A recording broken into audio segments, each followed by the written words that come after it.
La Réunion, on la surnomme l'île intense. Ce petit paradis français réputé pour ses sentiers et ses canyons est partagé entre mer et haute montagne. Deux décors majestueux que tout oppose, à commencer par le temps. Il suffit de se déplacer d'1 kilomètre à l'intérieur de l'île pour passer du ciel bleu à la tempête. C'est la bête noire des gendarmes chargés de secourir les vacanciers en détresse. Je vire à gauche, hop là. Un homme est blessé à la cheville, en pleine jungle, à 1000 mètres d'altitude, coincé dans un canyon. Les gendarmes du peloton de haute montagne n'ont que très peu de temps pour le secourir. Voilà, on est sur l'axe, 200 mètres. Nous sommes en milieu d'après-midi. La nuit tombe dans 4 heures et avec la pluie, la température d'habitude élevée descend très vite. Allez, premier à approcher. Problème, le temps se brouille davantage. L'hélicoptère ne peut aller plus loin. Les secouristes sont élitreillés à 3 km du blessé. Guy et Olivier sont déposés 20 mètres en contrebas, en pleine forêt tropicale. Le plus dur, c'était d'être approché au plus près. Je pense que là, le pilote a fait du bon boulot. Sans prendre trop de risques, on s'est bien rapproché de la victime. Mais les deux gendarmes doivent désormais repérer l'endroit où se trouve la victime, parmi les centaines de kilomètres de sentiers de la Réunion.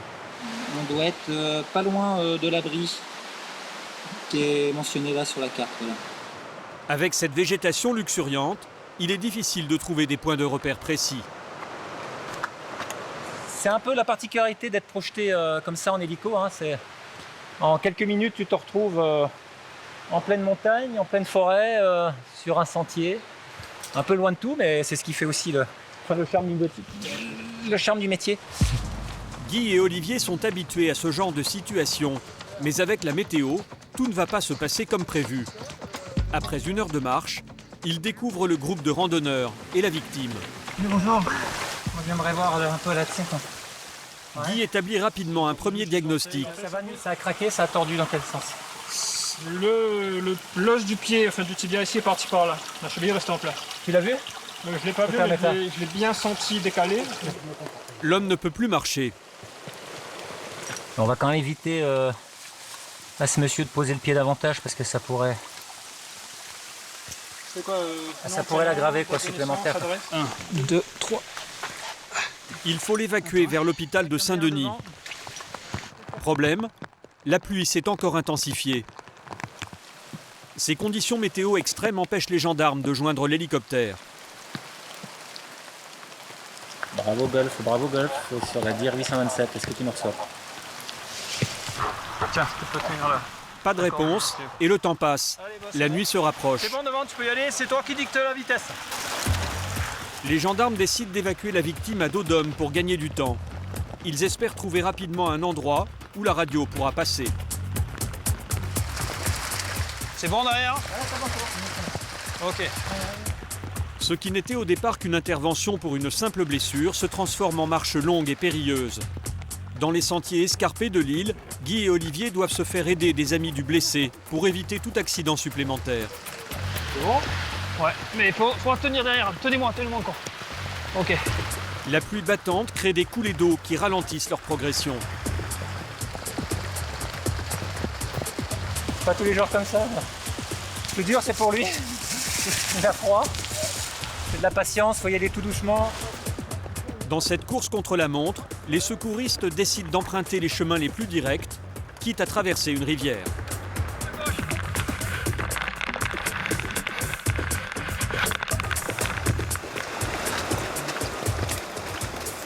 Ce n'est qu'au bout d'1 heure de marche qu'Olivier réussit enfin à joindre l'hélico. Ouais, prends appui sur la chute d'eau, je te dis, on est sur le sentier dans la forêt, mais il y a une trouée où ça peut être rayé. En quelques minutes, le pilote se positionne au-dessus du secouriste. À midi. Continue, on est 60 mètres devant midi. Dans les grands arbres là.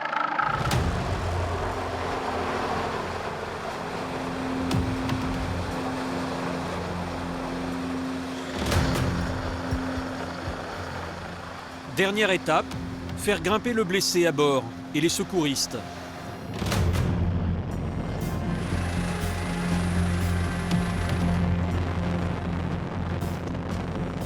Les randonneurs, eux, ont 1 heure pour redescendre. Ils auront eu une belle frayeur.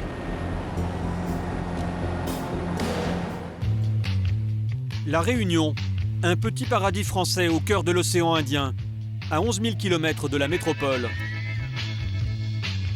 200 km de côtes réparties entre roches, lagons turquoises et barrières de corail. Au centre de l'île, le célèbre piton de la Fournaise, un volcan toujours actif, encerclé de pics et de 3 cirques montagneux. 800 000 personnes habitent avant tout sur le littoral, pour un petit département qui vit essentiellement du tourisme. Les vacanciers du monde entier viennent ici pour les sports de montagne. L'île est même devenue le premier spot mondial pour le canyoning. Super, c'est vraiment super chouette. Sauf que les vacances peuvent parfois tourner mal. Pour porter secours dans ces zones escarpées, l'île s'est dotée d'un peloton de gendarmerie de haute montagne. Encore 1 mètre. Près de 500 interventions par an, souvent dans des conditions très difficiles. Ouais, dépêchez-vous et vous dites aux médecins qui descendent avec les 2 sacs. Il y a une grosse pathologie là. Le docteur arrive, dites-lui que le docteur arrive là. Pour profiter des reliefs de l'île, certains repoussent toutes les limites. Base jump, wingsuit, McCoy prend tous les risques pour faire monter l'adrénaline. Plus du bonheur, parce que contrairement à ce qu'on peut penser, je me sens plus vivant en faisant ce genre de saut en fait. Cette proximité entre mer et montagne confère à La Réunion un climat exceptionnel. Près de 300 jours d'ensoleillement et des températures tropicales qui sur la côte ne descendent jamais en dessous de 20 degrés. Des conditions propices à la culture des plantes locales, parmi elles une spécialité, le zamal, du cannabis. C'est ce qu'on appelle un peu la mauvaise herbe réunionnaise. Ça met à peu près 10 mois à 1 an à pousser depuis la plantation de la graine jusqu'à la récolte. Et certains utilisateurs sont passés à la vitesse supérieure. Ils mélangent le zamal avec des médicaments de contrebande afin d'en multiplier les effets. Cette consommation génère un trafic international entre La Réunion et Madagascar, situé à quelques centaines de kilomètres de là. Tiens, 1 mètre. Ah ben voilà. Quand les gens prennent ça, ils se sentent pousser des ailes, et ils commettent des agressions, ils commettent des vols, ils n'ont plus aucune limite. Un paradis sous haute tension, des vacances à grand spectacle. Bienvenue sur l'île de La Réunion.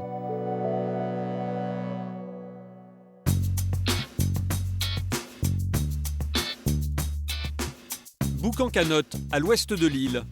C'est dans cette station balnéaire réputée que McCoy a grandi avec Cédric, un ami d'enfance. Alors, La forme? ça va? Tranquille? Je toi? Petit coco? Après la mort d'un de leurs amis surfeurs lors d'une attaque de requins, McCoy et Cédric ont tourné le dos à la mer. Ça fait combien de temps que vous n'êtes pas revenu sur cette plage? Revenir souvent dans l'eau ici depuis la mort de mon ami. Ça fait mal en fait à chaque fois de revenir ici. On s'est tourné vers d'autres choses après. Lui part dans les airs, moi je vais dans la montagne. C'est un bon délire ouais, que je t'ai trouvé. C'est clair. Depuis la multiplication des attaques de requins, McCoy s'est trouvé une passion presque aussi périlleuse. Pour la découvrir, direction les montagnes, dans le sud de l'île. Entre 2 rendez-vous professionnels, il fait souvent une halte ici. Ce qu'il va faire est illégal, alors McCoy se fait discret. C'est sûr que pour attirer de moins la curiosité des personnes, surtout au niveau de la police, il est mieux de se préparer en bas, oui, c'est sûr. Parce que la discipline reste quand même, elle est tolérée, mais reste entre guillemets illégale. Jouer à cache-cache avec les gendarmes, un petit prix à payer pour une bien belle récompense. Ce qu'on va faire, c'est qu'on va passer sous le pont, donc sur le tablier. Un des meilleurs spots de l'île et un endroit que j'affectionne particulièrement parce que c'est là où j'ai fait mon premier saut. McCoy va se donner beaucoup de mal. Ça se mérite. Et ce n'est pas pour chercher un point de vue.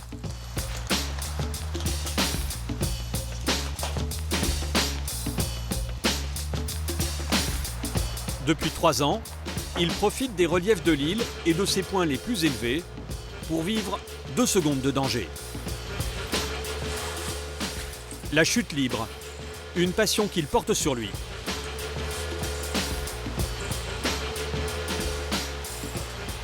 La sensation de voler est tellement intense qu'on peut plus s'en défaire une fois qu'on en a goûté. McCoy fait partie des meilleurs mondiaux d'un sport extrême, le base jump. L'objectif est d'ouvrir son parachute le plus tard possible, très près du sol. Un sport qui fait une dizaine de morts chaque année. Alors avant de sauter, McCoy étudie tout. Son matériel, comme la météo. Là, je regarde en fait comment le vent évolue sur les feuilles hautes qui sont là-bas.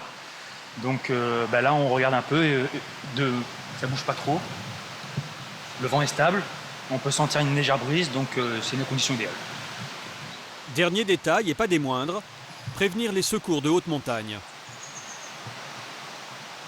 Oui, bonjour, je suis un base jumper, là, je vais sauter au pont dans l'entre-deux. Et je vous rappelle une fois que c'est fait. Si McCoy appelle les gendarmes, c'est que ce lieu est surnommé le pont des suicidés. C'est d'ici que de nombreuses personnes en détresse se donnent la mort. Et le saut de McCoy pourrait inquiéter les automobilistes. Si d'autres personnes me voient en train de sauter, ils peuvent assimiler ça à quelqu'un qui est en train de se suicider. Et ça risque de faire déplacer l'hélicoptère pour rien et de perdre du temps. Ils tolèrent en fait et préfèrent que je les appelle. Comme ça, ils ne se déplacent pas pour rien. McCoy va se jeter d'une hauteur de 112 mètres à peine. Il n'aura que 2 secondes pour ouvrir son parachute. La moindre erreur lui serait fatale. Que du bonheur. Là, c'est justement ce que je recherche, c'est le vide, cette sensation de saut extrême qui permet justement de se sentir vivant. Parce que contrairement à ce qu'on peut penser, je me sens plus vivant en faisant ce genre de saut en fait.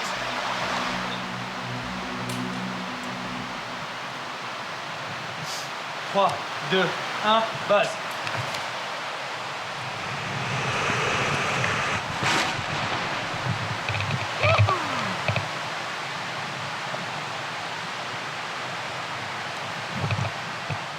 Tout s'est bien passé. Il faut dire que McCoy a sauté plusieurs dizaines de fois de ce pont. Pour à peine 2 secondes de sensations fortes, il va passer plusieurs minutes à ranger son matériel avant d'appeler les secours de montagne pour leur dire qu'il s'est posé sans problème. Reste une demi-heure de marche pour rejoindre la route la plus proche. Au cœur de ces montagnes qui font le bonheur de McCoy, le cirque de Mafat, à 1400 mètres d'altitude. Un lieu isolé, uniquement accessible en hélicoptère ou à pied, par l'un des nombreux sentiers qui le quadrillent. Un paradis pour les randonneurs mondialement réputés. Chaque année, 100 000 marcheurs s'arrêtent pour une nuit dans l'un des 50 gîtes de Mafat. Bonjour. Bonjour. Est-ce que c'est ici le relais de Mafat? Oui, c'est à quel nom votre réservation? Jacques va passer la nuit dans ce relais réputé du cirque. Voilà, donc vous avez les douches et les toilettes à gauche. Et pour la libération des chambres, demain, ce sera avant 10h. D'accord. Voilà, je vous dis à tout à l'heure. C'est une chambre tout confort qui les attend, avec Martin, 15 ans, et ses parents, Joël et Michel. Ouais. Bah, c'est pas mal, ouais. C'est pas mal, c'est coquet. Ah ouais, la douche et tout. Super. Et cerise sur le gâteau, une vue imprenable sur Mafat. Et le calme, c'est ça qu'on est venu rechercher en fait, le calme. Il est 17h, les autres marcheurs rejoignent à leur tour le gîte pour la nuit. Ce soir, ils vont être 34 à manger et dormir au relais de Mafat. Il faut plusieurs heures à pied pour rejoindre cet endroit reculé de l'île. Le relais vit en autonomie totale, groupe électrogène et panneaux photovoltaïques pour l'électricité. Le ravitaillement en nourriture par hélicoptère coûte très cher. Alors le gîte prévoit des réserves pour plusieurs semaines.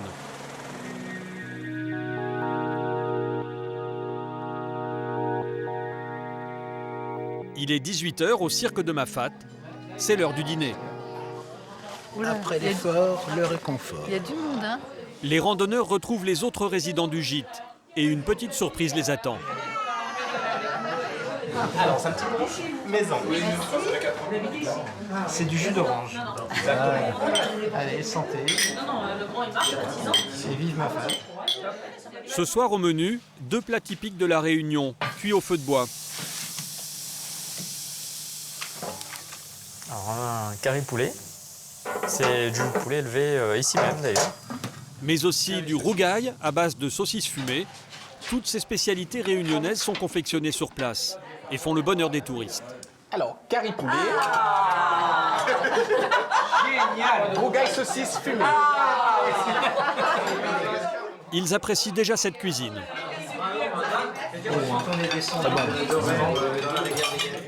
Malgré la bonne humeur, la soirée sera de courte durée. La fatigue va pousser Joël et sa famille au lit dès 21h. Le lendemain matin, la pluie est au rendez-vous. Mais il en faut plus pour décourager les randonneurs. Allez, prêt pour de nouvelles aventures. Alors que certains reprennent les chemins pour continuer à travers le cirque, Joël et sa famille vont redescendre dans la vallée. Pour eux, la randonnée se termine dans quelques heures.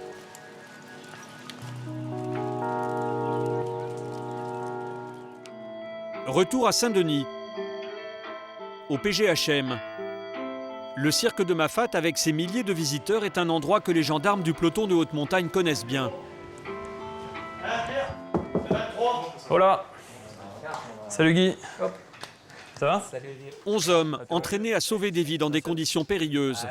Chaque année, ils interviennent près de 500 fois. Ça, Cédric? Ils portent secours à des randonneurs, des coureurs ou des amateurs de canyoning qui viennent profiter de cette île mondialement connue pour ses reliefs extrêmes.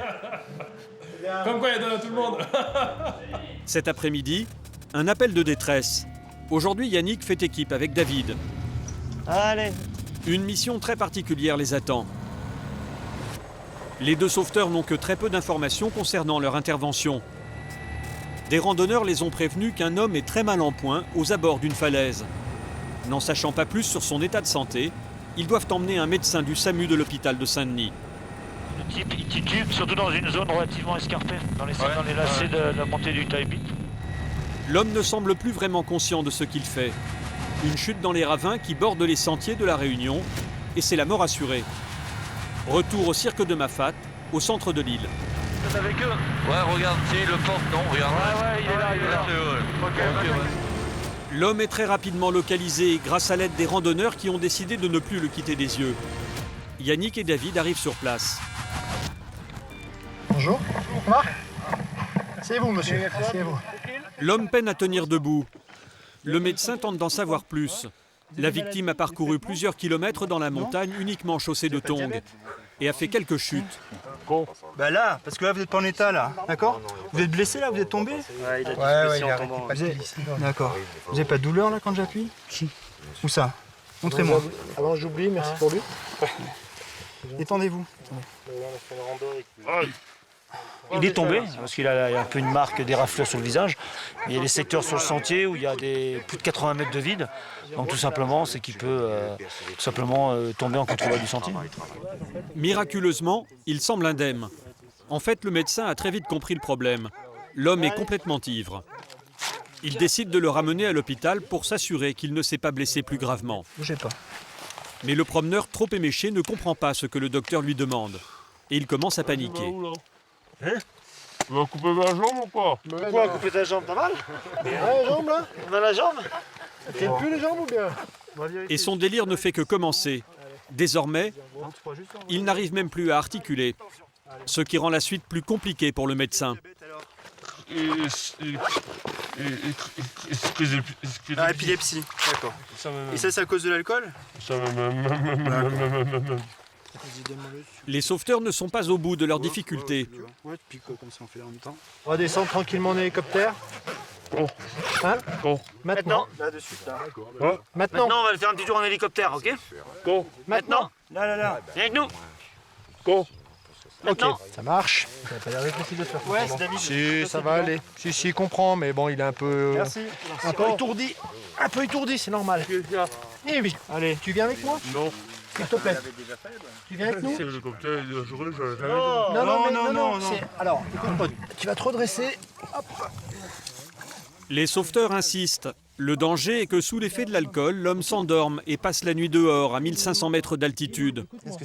Il ne va pas être facile à convaincre. Inquiet, il commence à avoir peur des gendarmes. C'est simplement pour te transporter l'hélicoptère, c'est tout. C'est pas pour t'emmener nulle part, c'est pour aller à l'hôpital, c'est tout, d'accord? Non, mais c'est pour aller à l'hôpital. Tu mènes pas en prison, ça? Non, Non, je te garantis que jamais, non. jamais. D'accord, tu Hein? Mais non, Hein? non, non, Non. jamais, jamais. Tu me fais confiance? Tu me fais confiance? Allez, on y Allez, va. on y va. Ils sont en jaune, ils sont pas en bleu, ils sont en jaune. D'accord? Assieds-toi là-dessus. L'homme finit par accepter de monter dans l'hélicoptère. Voilà, tu tiens ça comme ça, mais moi tu me tiens pas. S'il y a besoin de faire quelque chose. Ok, t'as l'air dégagé là-bas. Ouais. Allez, porte fermée, verrouillée. Sous l'effet de l'alcool, il va s'endormir en quelques secondes. Après une nuit en observation, il ressortira de l'hôpital avec seulement quelques contusions. Au même moment, dans le cirque de Mafat, nous retrouvons McCoy. Aujourd'hui, avec son ami Bab, ils se sont lancés un nouveau défi. Donc voilà, notre terrain de jeu. Ils veulent faire un saut le long de la rivière des Galets, à l'extrémité du cirque. Un canyon géant au cœur de l'île, entouré de pics de montagne, culminant à près de 3000 mètres. Et donc on va faire une trajectoire en courbe en fait. On va rentrer légèrement dans le relief. Et ensuite on va tourner sur la droite pour passer ici au-dessus du kiosque. Un saut très périlleux. L'idée est de voler au plus près de cet observatoire, avant de faire une chute de 900 mètres vers le fond de la rivière. Dans la pratique de ce sport, chaque erreur peut être fatale. Les deux amis analysent le moindre danger. Le truc auquel il faudra faire attention, c'est que là devant nous, en fait, ça a une épaisseur. C'est pas juste un point comme ça. Donc comme on va arriver en fait avec une trajectoire piqueuse, donc descendante, il faudra faire attention à ne pas se faire avoir par le relief ici. C'est intéressant, c'est un bon challenge et apprendre. Quand on regarde ça, c'est vrai que c'est quand même un sacré terrain de jeu. Moi, la première fois que je suis venu ici, j'ai vraiment découvert la Réunion quand j'ai mis les pieds là-dedans. Quand j'ai fait mon premier vol ici, je me suis posé au fond de cette rivière et je me suis dit waouh, c'est ça la Réunion, quoi. Demain, ils s'élanceront dans les airs pour relever ce nouveau défi.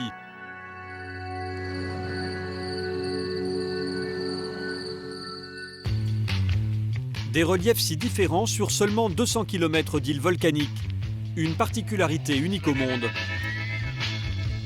Autre caractéristique de l'île de la Réunion, son climat tropical, 30 degrés toute l'année. Ici, une plante qu'on appelle le zamal pousse comme de la mauvaise herbe. Elle fait le bonheur des dealers et des consommateurs de drogue. En fait, il s'agit d'une variété de cannabis.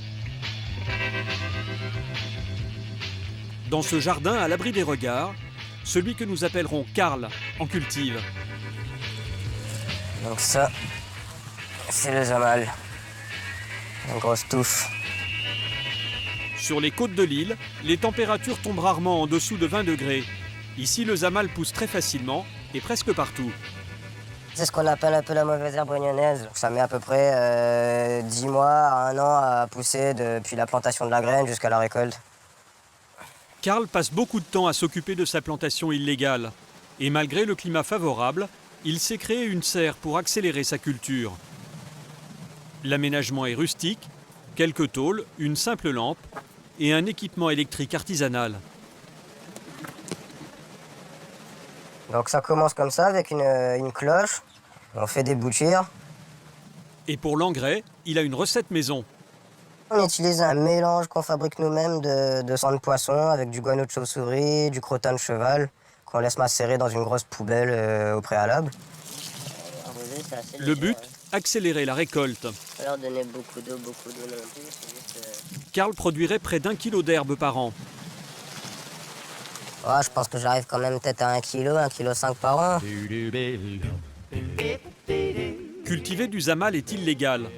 Pourtant, Karl n'y voit rien de choquant. Pour lui, cette plante fait partie du patrimoine de l'île. D'ailleurs, Karl va nous le prouver dans un prestigieux jardin botanique.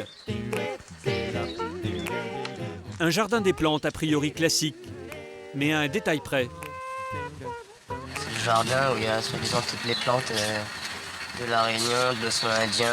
Normalement, il y a un pied ici. Au beau milieu du jardin, trône un gigantesque pied de cannabis, témoin d'une vieille habitude. Voilà, pour dire que maintenant ça rentre dans les mœurs locales. Le zamal semble donc être entré dans le quotidien des Réunionnais. Un guide touristique y consacre même 2 pages. Origine du nom, propriété et faits divers. C'est toute l'histoire du cannabis à La Réunion expliquée aux touristes. Mais La Réunion est un département français. Fumer et cultiver du cannabis est donc un délit.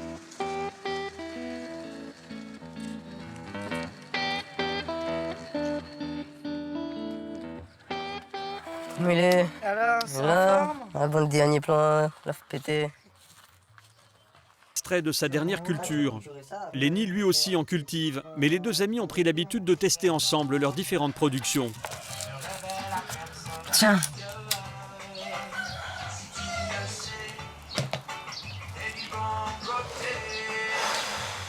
Donc voilà, tout le processus de la plantation artisanale du cannabis à La Réunion. De la bouture au pétard. Là, c'est du producteur au consommateur qui est aussi le producteur. Producteurs, consommateurs, les deux amis ont beau être conscients des risques qu'ils encourent, ils ne semblent pas vraiment redouter les autorités. Notre partie de la production, bon, nous, c'est une culture comme une autre. Hein. Il y en a qui plantent la vanille, il y en a qui plantent des ananas. Tout ce qui est vraiment typique, endémique de La Réunion, comme l'ananas Victoria, la vanille Bourbon. Ben, nous, on plante cette magnifique plante. C'est joli comme plante, non? Ciao, ciao! À La Réunion, certains consommateurs de drogue boostent l'effet du Zamal en l'associant à la prise d'autres substances. Un cocktail explosif dont les effets sont dévastateurs. Commissariat de Saint-Denis, brigade des stupéfiants. Depuis plusieurs années, Arnaud et ses hommes sont confrontés à un trafic très particulier. À La Réunion, très peu de drogue dure circulent. Alors les consommateurs ont trouvé une alternative. Ils détournent des médicaments de contrebande pour, comme ils disent, se mettre l'effet, c'est-à-dire se défoncer. Ces produits sont destinés à l'origine à soigner la maladie de Parkinson ou à lutter contre l'épilepsie. Cette consommation a explosé sur l'île et génère un trafic international estimé à plusieurs millions d'euros. Tous les moyens sont bons pour importer les cachets sur le sol français. Ce sont des ananas en bois. Et comme on peut voir, effectivement, ils contenaient un sachet qui enveloppait des cachets. L'une des dernières saisies, 40 000 cachets dissimulés dans ces sculptures. Une preuve de l'ampleur du trafic. Arnaud est sur une grosse opération. Il s'apprête à faire tomber un réseau. Plusieurs interpellations sont prévues. L'enquête a pris près de 2 ans. Le réseau de trafiquants opère depuis la ville du Port, à quelques kilomètres de Saint-Denis. Le mode opératoire des trafiquants, acheter en gros des médicaments à Madagascar, l'île voisine où ils sont en vente libre. Puis la marchandise est acheminée par bateau jusqu'à La Réunion. Les cachets arrivent ici, un port gigantesque, soit par la zone de fret, soit par bateau de pêche. Les grossistes les récupèrent régulièrement et ils les revendent à des dealers en ville. Arnaud et ses hommes surveillent donc particulièrement cette zone.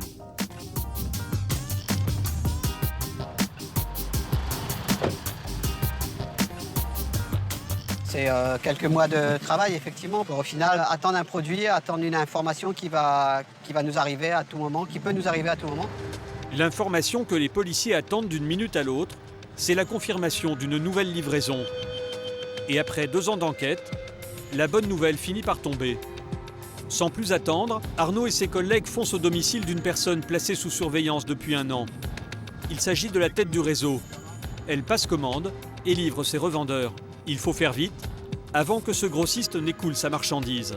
Direction une cité sensible de la ville du Port. Pour intervenir dans ce quartier de l'île, Arnaud a demandé du renfort. Au total, 9 policiers. Ici, les gens ont souvent des couteaux, des sabres à canne, ont souvent des armes à feu. Donc, en cas d'agression, légitime défense, on utilise cette arme. Pour plus de discrétion, le policier ne va pas entrer en force. Simplement frapper à la porte, comme un ami. Maman est là? Elle est là, maman, ou pas? Elle rentre. La personne qu'il recherche, c'est cette femme. Elle serait la tête du réseau de trafiquants de médicaments. Face aux policiers, elle joue l'incompréhension. Madame, vous savez pourquoi on est là ou pas? Non? Bon, vous allez savoir après. Venez. Après 2 années d'investigation, Arnaud a amassé des preuves. Il est sûr de lui et il n'a pas très envie de traîner dans le quartier. D'autant qu'il souhaite arrêter les revendeurs dans la foulée. Il aimerait trouver rapidement les médicaments. Il a deux solutions. Ou donne-moi le produit, ou sinon il retourne tout ici. Toutes. Tant que ne trouve pas ce que m'y cherche, il retourne toutes.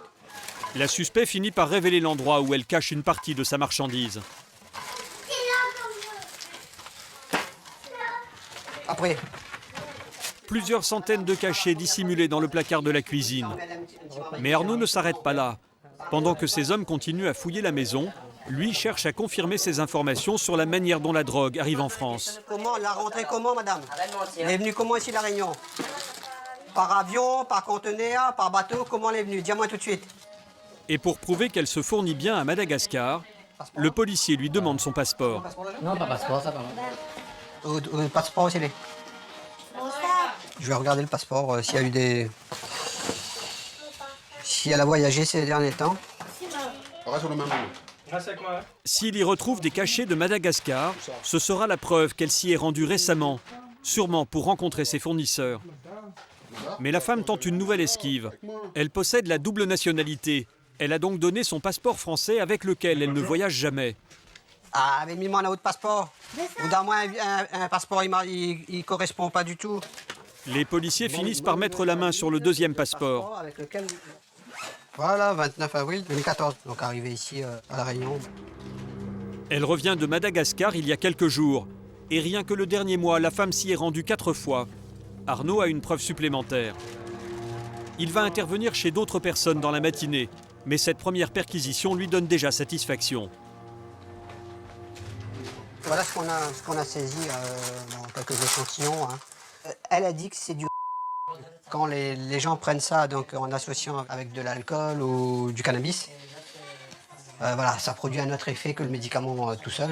Ça, ils passent à l'acte, c'est-à-dire ils deviennent plus forts, ils se sentent pousser des ailes et ils commettent des agressions, ils commettent des vols, voilà. Ils ont plus aucune limite, ils deviennent agressifs, voilà. C'est un petit peu le, enfin, c'est beaucoup le danger de l'association de ce genre de médicaments avec d'autres produits. Même si la prise est bonne, le policier est déçu. Selon les informations qu'il a reçues, la livraison était beaucoup plus importante. Donc, pour l'instant, effectivement, on a trouvé un peu de produit, donc c'est une bonne chose. C'est que ça confirme un petit peu tout le travail qu'on a réalisé pendant à peu près 1 an et demi. Mais on est persuadé qu'il manque quand même une grosse partie. Malgré la réactivité des policiers, la femme a eu le temps de revendre une partie de sa marchandise. C'est grâce aux écoutes téléphoniques que les policiers savent exactement où aller chercher, à quelques mètres de là. Cette fois, c'est un proche de cette femme qui est visé par la perquisition. Votre frère, écoute-moi, votre frère l'a mettre produit ici. Il faut nous trouver le produit. On est peut-être pour rien, mais c'est pas ça. La femme ne semble pas au courant des activités illégales de son frère. Où c'est sa chambre? Il y a sa chambre là, mais le produit, mais il connaît Attention. pas le produit, monsieur. Il ne va falloir que quelques secondes aux enquêteurs pour faire une première découverte. Déjà, moi, on a 2 roues de Zamalté là. Ça, c'est où calme ça? Ou les responsables? Mais il peut pas être responsable. Si, madame. Dans ces feuilles de journaux, du cannabis prêt à la vente. Mais les policiers sont venus chercher autre chose, alors ils continuent à fouiller la chambre. Une dizaine d'euros. On est obligé de vérifier si le produit n'a pas été ramené ici. Tiens, arrête. Ah ben voilà. Ben voilà, bien voir. Venez voir du cannabis. Approchez-vous s'il vous plaît là. Regardez ce qu'on a trouvé dans le sac là. Et comme dans la maison de la présumée chef de groupe, les policiers découvrent une importante quantité de médicaments. La preuve qu'elle avait eu le temps de fournir un dealer en vue d'écouler la marchandise. Donc voilà, est-ce que notre objectif a dû lui refourguer tout à l'heure. Donc une quantité assez importante malgré tout. C'est quelqu'un qui visiblement, c'est un dealer. Hein. Et voici justement l'homme qui est soupçonné d'écouler la drogue. Grossiste, dealer de rue, c'est tout un réseau qui est en train de tomber ce matin. Mais la perquisition réserve une autre surprise. Arme. Une arme. On essaie de conserver les traces et indices. Un fusil et même un sabre dissimulé dans une canne. Ça c'est dangereux ça. Très dangereux ça. Dans un tiroir, des balles et des cartouches. Le dealer était prévoyant. Et pour compléter cette perquisition, les policiers vont trouver de l'argent liquide. Madame, ça fait 100 € là-dedans. De l'argent qui proviendrait lui aussi de la revente de drogue. Sans doute la recette de la veille. L'homme va être emmené en garde à vue pour s'expliquer. Ce trafic qui dure depuis plusieurs années est particulièrement lucratif. Arnaud estime qu'il rapporterait plus de 200 000 € par an aux membres de ce réseau. Les 2 perquisitions ont fait beaucoup de bruit dans le quartier. Pour les policiers, il est temps de partir. On va quitter les lieux quand même. Pourquoi? Qu'est-ce qui se passe? Parce que c'est un petit peu ici, ça se rassemble très vite. Retour au commissariat de Saint-Denis. Arnaud va faire les comptes de la prise d'aujourd'hui. Bon, alors on a quoi exactement? Celle-ci est bonne, 1200 cachets, pour un prix de revente estimé à plus de 6 000 €. Et particularité cette fois, donc les sachets, je crois qu'ils sont là. Les cachets ont été retirés de leurs emballages originaux, puis reconditionnés dans ces petits sachets en plastique. En notant les pilules de leur plaquette originale, les dealers effacent les preuves. Plus de numéro de série, impossible pour les policiers de remonter aux revendeurs malgaches. Aujourd'hui, 4 personnes ont été interpellées. Elles ont été placées en détention en attendant leur jugement.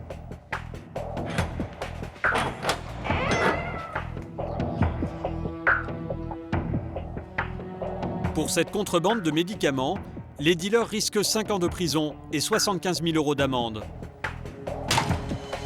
Chaque année, ce sont plusieurs dizaines de milliers de cachets qui sont revendus sur l'île de la Réunion. Le lendemain matin, à l'autre bout de l'île, au cœur des gigantesques montagnes volcaniques, le tourisme est roi. En une décennie, la Réunion est devenue le spot mondial pour les pratiquants du canyoning. Une activité qui consiste à descendre le long des rivières en rappel, façon alpinisme. Chaque année, plusieurs milliers d'aficionados profitent des canyons exceptionnels qu'offre l'île. Sa réputation, la Réunion la doit à ses multiples torrents et cascades qui permettent des descentes spectaculaires. Mais il y a aussi des parcours pour débutants. Emeric fait partie des professionnels de l'île. Il enseigne ce sport et sécurise les sites. Il va encadrer un groupe. On va aller au camion. Je vais vous expliquer le matériel. La plupart d'entre eux viennent de métropole. Ils vont découvrir les canyons de la Réunion pour la première fois. Emeric ne plaisante pas avec la sécurité. Il ne vous reste plus qu'à prendre un casque qui est fait pour protéger le cerveau, pour ceux qui en ont un. Un accident est vite arrivé. Alors en arrivant au point de départ, Emeric tient à mettre en garde tout le monde. Il est encore temps de renoncer.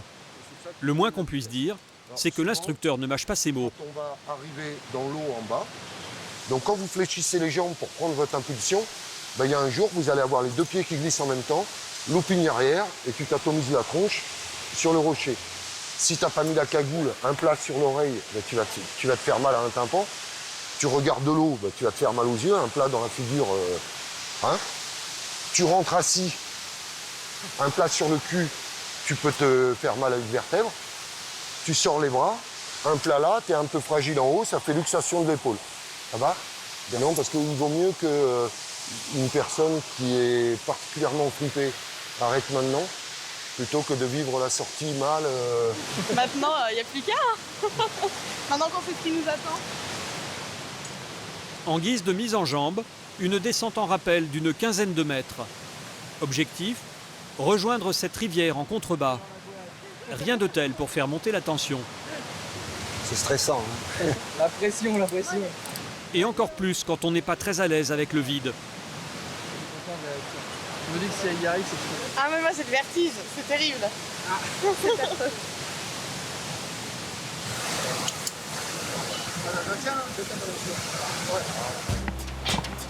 C'est parti pour 4 heures de découverte et de sensations fortes.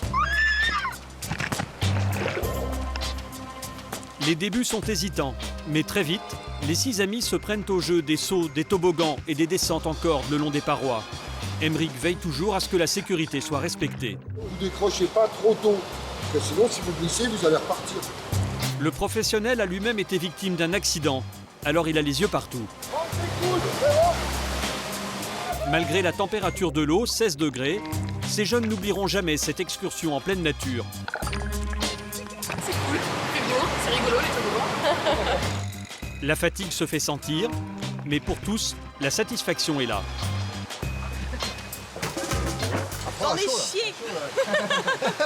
Ah ouais? C'est qu'elle a eu trop peur, voilà. C'est ça. Mais elle a réussi, quoi. Des petites peurs?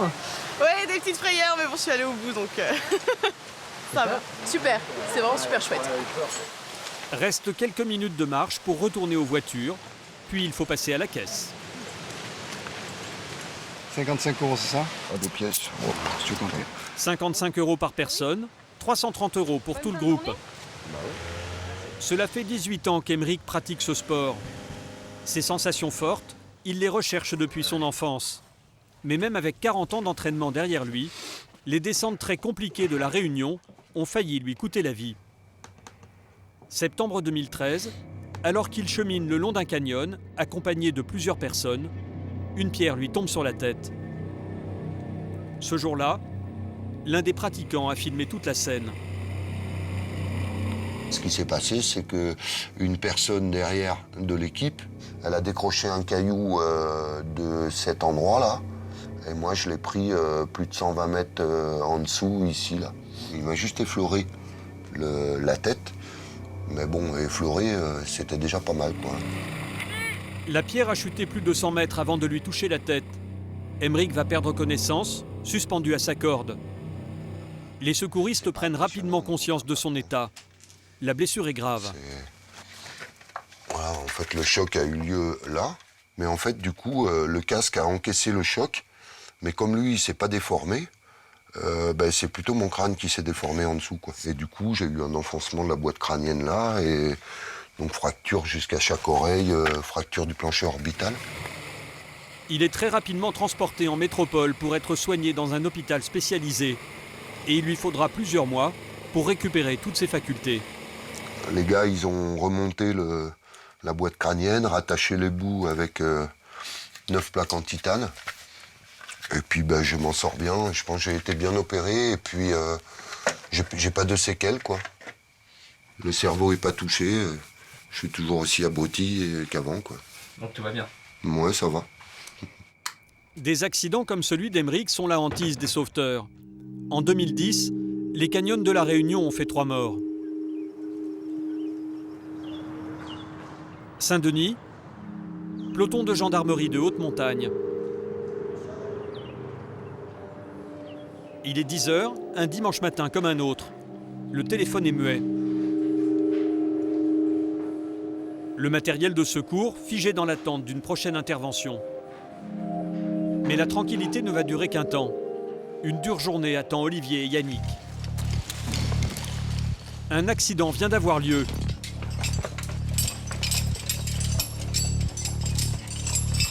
Yannick ne dispose que de très peu d'informations pour l'instant. On a un secours dans un canyon.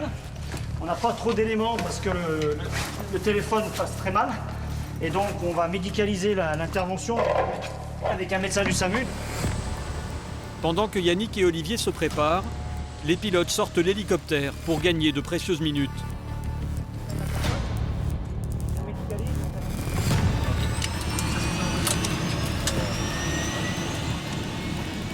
Intervenir dans les gigantesques canyons est particulièrement périlleux.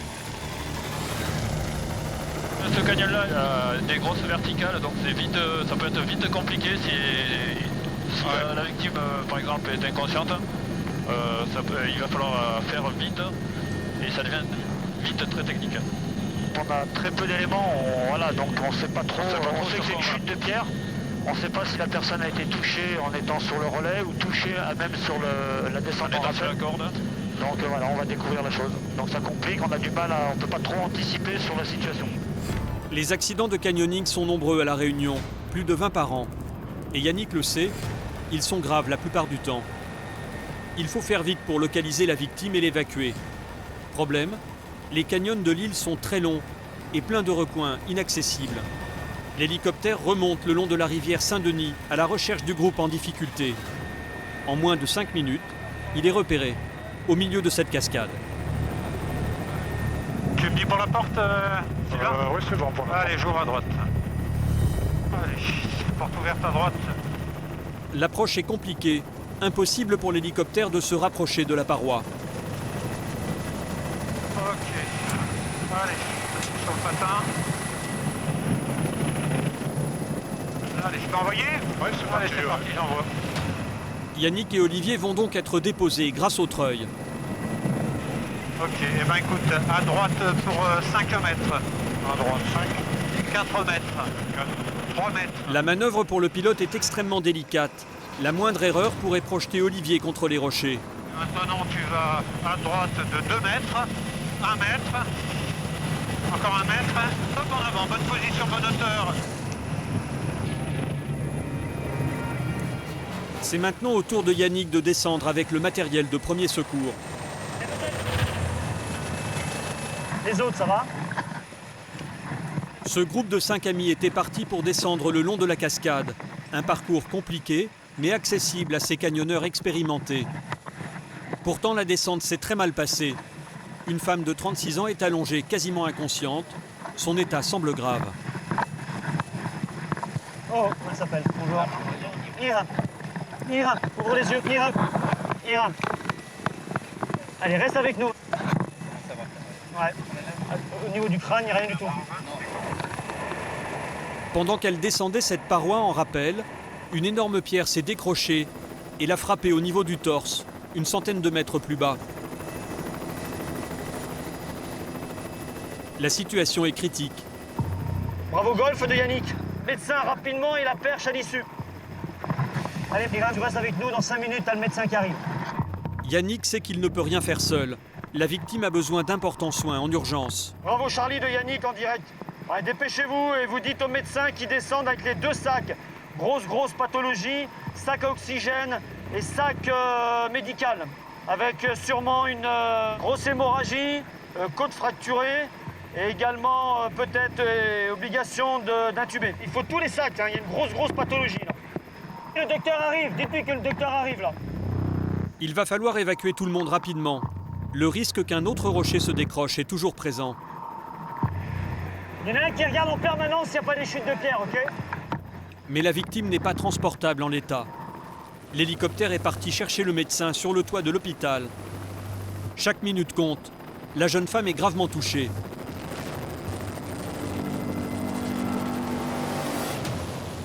Le médecin va être treuillé auprès de la victime.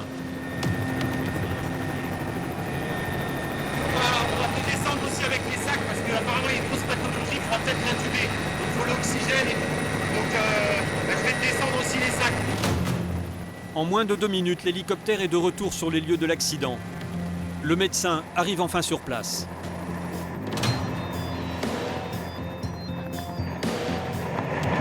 Oui, c'est passé quoi? Grosse pathologie. Attends. Chute de gros cailloux dans le dos. Elle a du mal à respirer. Tout de suite, il commence les soins d'urgence. Yannick, de son côté, tente de détourner l'attention des amis de la victime qui sont en état de choc.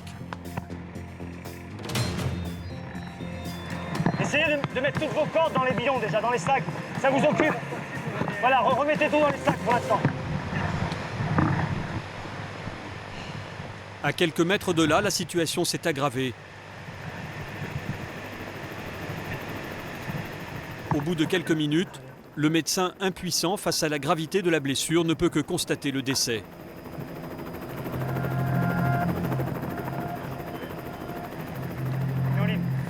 La zone reste dangereuse.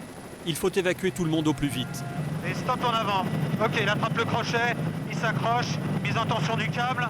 Ok. À l'intérieur de l'hélicoptère, l'atmosphère est pesante.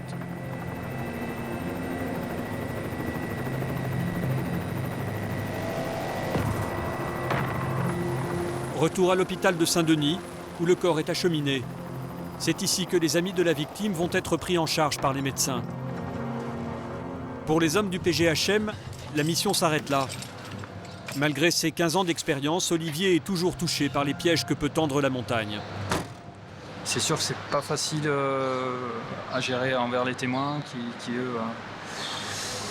qui eux connaissaient très bien la victime, dont un corpus. Et, donc être confronté à la mort, c'est jamais facile. Voilà. La Réunion est le royaume des sports extrêmes. Heureusement, les accidents sont rares et nombreux sont ceux pour qui l'expérience des montagnes reste un moment très fort. Le lendemain, 8 h du matin, nous retrouvons McCoy, le pro de la chute libre. Avec son ami Bab, il s'apprête à relever le défi qu'ils se sont lancés. Ça va, Bab? Ça va? Tranquille? Très bien, faisons doucement. C'est parti donc. Une chute de 3000 mètres, le long d'un canyon de 33 km. Ils vont frôler des pics, des parois. Leur discipline du jour s'appelle la wingsuit. Elle est très dangereuse, mais les deux hommes sont confiants. On se connaît, c'est pas la première fois qu'on saute ensemble. Donc, dans l'absolu, on est quand même assez confiants, on sait que ça va bien se passer. Je dirais qu'à ce moment-là de la préparation, c'est toute la concentration qui prime que l'appréhension. Plutôt comme l'a dit McCoy, l'idée c'est à ce moment-là surtout envie de bien faire et surtout d'appliquer à la lettre le briefing qu'on s'est donné. Le principe est simple. Ils vont voler grâce à une combinaison particulière qui leur donne des ailes. La position de vol consiste à ouvrir bras et jambes. Et ensuite, c'est du coup le tissu entre nos jambes plus notre vitesse va générer une vitesse de déplacement qui va nous permettre de créer de la portance et donc de se déplacer et de voler presque comme des oiseaux. Une fois déployés, cette combinaison leur permet de planer à plus de 200 km/h pendant plusieurs minutes. Et donc après, c'est parti pour le grand vol. McCoy et Bab vont être acheminés en ULM, chacun de leur côté. Afin de rejoindre son point de chute, McCoy va survoler des paysages à couper le souffle.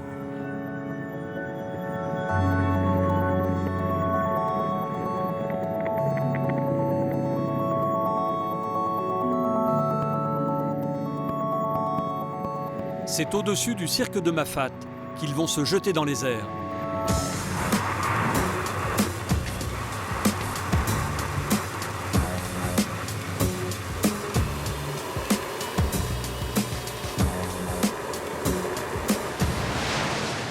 À plus de 200 km/h, McCoy survole un pic et l'observatoire de très près.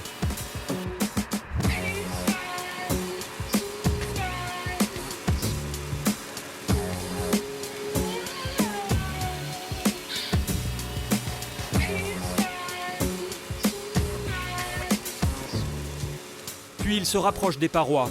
Le vol dure près d'1 minute, une éternité. Défi relevé. Reste à rejoindre la côte depuis le fond de la rivière des Galets. Bab, le spécialiste, est satisfait du saut de son ami. Il s'est bien comporté en l'air? Impeccable. Parfait. McCoy lui aussi est heureux de ce vol. Bah super, très bon vol, conditions idéales. Et on a pu faire ce qu'on voulait, donc au top. Une réussite? Une bonne réussite, oui. Grâce aux conditions météorologiques exceptionnelles, McCoy peut assouvir sa passion toute l'année. Entre mer et montagne, ce sont chaque année 450 000 touristes qui viennent découvrir l'île de la Réunion.